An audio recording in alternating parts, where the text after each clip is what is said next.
Is there a park more defined by one ride? Deno's Wonder Wheel Park is one of several amusements at Coney Island. This small amusement park features the iconic Wonder Wheel, plus an extensive collection of kiddie rides and a handful of adult rides. The rare Ferris wheel is the heart and soul of the park, but is it worth visiting? Find out in this review of Deno's Wonder Wheel Park. The Wonder Wheel originally opened in 1920 as a standalone attraction.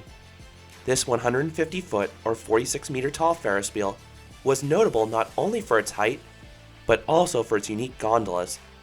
This was an eccentric Ferris wheel, so 2/3 of the gondolas were able to swing or roll along a track as the wheel rotated. Only 3 of these wheels would ever be built. Herman Garms originally owned the wheel. Then in 1955, Garms expanded the property to also include the Spook-A-Rama Classic Dark Ride. Around the same time in 1950, a small kiddie amusement park was built next door, named Ward's Kiddie Park. Deno Vorderis set up a concession stand at Ward's Kiddie Park in 1970, and then in 1976, Vorderis purchased the small amusement park, but he had much bigger ambitions. He had eyes on the Wonder Wheel as well. When Garms wanted to retire in 1983, Vorderis excitedly purchased the Wonder Wheel for $250,000, and then spent an additional $250,000 to restore the wheel as well. The entire property was then named Deno's Wonder Wheel Park. In 1989, the Wonder Wheel was named a New York City designated landmark, further cementing the attraction's future. Over the next 3 decades, the park would expand the kiddie section, and also add some adult flat rides behind the wheel. But the park's largest future expansion occurred in 2021. The park purchased the plot of land formerly occupied by a series of independent rides such as the Polar Express, and they added Phoenix, a Vekoma suspended coaster that would finally give the park a roller coaster that can be enjoyed by all ages. While Deno Vorderis has since passed away, his 2 sons continue to operate the park to this day. Most of the amusements at Coney Island are part of the Zamperla-owned Luna Park, but Deno's Wonder Wheel Park remains awkwardly sandwiched in the middle of that park. Many guests confusedly think Luna Park and Deno's are one and the same because of this weird setup. The kiddie rides are placed on the upper deck at boardwalk level. This is where the main entrance is located, just a stone's throw away from the beach. This section feels like a carnival. Rides are in super close proximity to each other, and many of them sport vibrant paint schemes. There's a lot of kinetic energy here, especially with Wonder Wheel looming in the background. You then can access the Wonder Wheel by heading down a ramp. The remaining adult rides are positioned on the lower deck at street level on a midway behind the Wonder Wheel. Now this section is super narrow, so it isn't particularly fun to navigate on a busy day. Deno's then has multiple different entrances and exits that spill out onto the street down there. Admission is free, and then guests can pay per ride. Unfortunately, this park has no pay-one-price wristband. Kiddie rides cost 5 credits each, and the adult rides cost between 8 and 10 credits. Each credit costs roughly $1, so this park can quickly add up if you want to ride multiple attractions. The pricing scheme, while annoying, does keep lines and crowds manageable though. I've visited both on weekdays and weekends. Most rides are walk-ons, and then the longest line I've ever encountered was a 15-ish minute wait for the Wonder Wheel, and that was on a weekend. Operations can be dependent upon the day and crowd level. The Wonder Wheel and Spook-A-Rama load quickly, but the operators for the other attractions sometimes like to hold the ride until more people arrive so they can run it at full capacity. And then on quiet days, the operators for the kiddie rides may be on a rotation, so you may have to wait a little bit for the ride to run. Moving on to the ride lineup, the star is easily the Wonder Wheel. This is the world's best Ferris wheel between the amazing views of Coney Island, the Atlantic Ocean, and New York City's skyscrapers in the distance.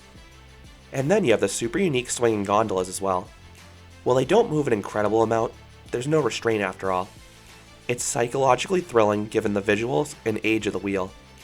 When you enter the queue line, you can choose to either ride the stationary or swinging cars, and I wholeheartedly recommend the swinging cars because that is what makes this wheel unique. I go into more detail in the separate review, but there's a reason this is a city landmark. Beyond the Wonder Wheel, there aren't too many other adult flat rides. You have an OK Chance Thunderbolt Himalaya, a Tilt-A-Whirl, and a set of bumper cars. If you want bumper cars, you're better off visiting the amazing Eldorado Auto Scooter just around the corner, and if you want adult flat rides, you're better off visiting Luna Park. The kiddie rides are clustered on the upper deck at boardwalk level, and that includes not one, but two different kiddie coasters. Sea Serpent is the better of the two. This is a mildly rowdy miler kiddie coaster. The tamer of the two coasters is Skyflyer, an SBF Visa micro coaster that gives roughly a zillion laps. The lone adult coaster here is the newly opened Phoenix. This Vekoma suspended coaster is extremely re-rideable between the open trains and the smooth track work. This compact coaster has some forceful turns, particularly the two overbanks in the middle of the ride.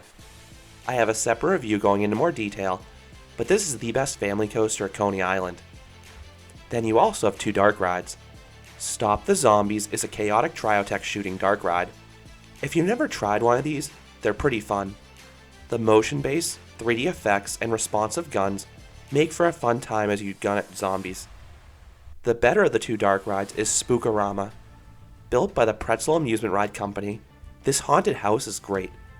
The vehicles travel sideways through the layout, which conceals the upcoming effects. The attraction has some rather large animatronics, some of which get really close to you, and then there are some modern screen effects towards the end as well for variety. But the ride's about more than just the visuals. There are some shocking air blasts scattered throughout, and spiderweb effects that will graze your neck. Then the audio isn't always in front of you. Sometimes it comes from behind you, which can send shivers down your spine. One other attraction to note is that the park often has fireworks on Friday nights in the summer, which is a real crowd pleaser. Deno's Wonder Wheel Park has pretty long hours. It's not uncommon to see the park open until 11 or midnight on busier days. For food, you're better off visiting one of the restaurants on the boardwalk. Deno's has just a few food stands with your typical fare food. One final note is parking. If you're lucky, you may find cheap street parking. But usually, I pay $20 to park at the Brooklyn Cyclones lot. This lot is well lit, has plenty of spaces, and is located just off the boardwalk near the parachute tower. If you have better tips for parking, definitely let me know down in the comments, but I've always struggled. So do I recommend Deno's Wonder Wheel Park? Coney Island as a whole is a must for any amusement park fan. Luna Park is the main course with a Cyclone, Thunderbolt, and flat rides, but it's well worth spending an hour at Deno's Wonder Wheel Park to experience the famous Wonder Wheel, the underrated Spook-A-Rama dark ride, and the Phoenix roller coaster. These three rides will cost you $28, and then it'll cost an extra $10 to add both kiddie coasters as well. So those are my thoughts on Deno's Wonder Wheel Park at Coney Island. What are your thoughts on this New York City amusement park? Have you been there? I would love to hear your thoughts down in the comments. If you enjoyed this review, I'd appreciate it if you gave this video a like, and you considered subscribing, because there'll be a lot more roller coaster amusement park videos here at Canopy Coaster. Thanks for watching.